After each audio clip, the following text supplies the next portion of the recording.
काल आम्ही गेलो होतो वीर यात्रेसाठी। नाथ मस्कोबा हे महाराष्ट्रातील एक जागृत आणि शक्तिशाली ग्रामदैवत मानले जाते। त्यांना भगवान शिवाचा अवतार किंवा शिवस्वरूप मानलं जातं। गावकऱ्यांचा असा विश्वास आहे की नाथ मस्कोबा आपल्या भक्तांचं रक्षण करतात, संकटातून वाचवतात आणि धैर्य देतात।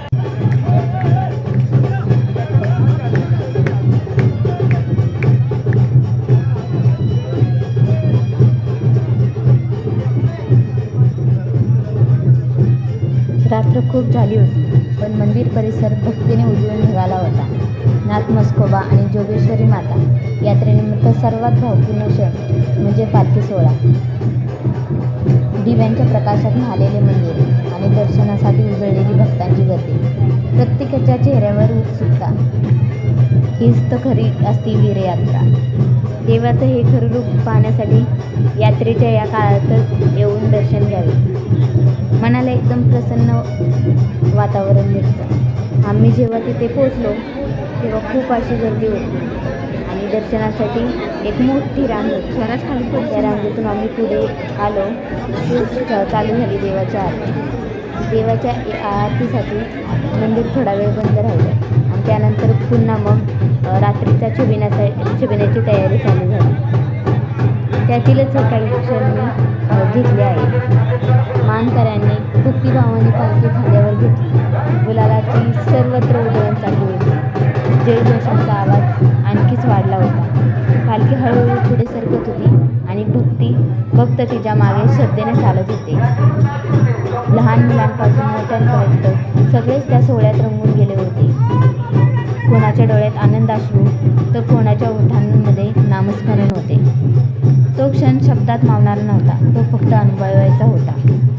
नाथ मस्कोबा राजांचा डौल आणि जोगेश्वरी मातेचं शांत प्रसन्न रूप, त्या दर्शनाने मन अगदी भारावून गेलं। मंदिराबाहेर आकाश पाळण्यांची रंगीत लाईट फिरत होत्या। खाली ढोल ताशांचा दिलस आणि इकडे तारकांनी सजलेलं आकाश।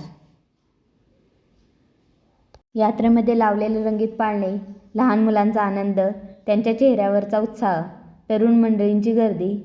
एका बाजूला खेळणी, बांगड्या, माळा, प्रसादाचे स्टॉल, दुसऱ्या बाजूला गरम गरम भेळ, पाणीपुरी, गोडधोड पदार्थ। संपूर्ण वातावरण आनंदाने भरले होते। अचानक ढोल ताशांचा आवाज कानावर पडतो। हृदयाची धडधड वाढवणारा तो नाद, भक्ती आणि उत्साहाने भरलेले वातावरण, त्या तालावर चालणारे भाविक आणि जयघोष करत पुढे सरकणारी मिरवणूक। रात्रीच्या काळ्या आकाशात ते पाळणे फिरताना पाहिले की जणू ताऱ्यांनाच स्पर्श करते असं वाटत होतं। वरून संपूर्ण यात्रेची रोषणाई दिसत होती।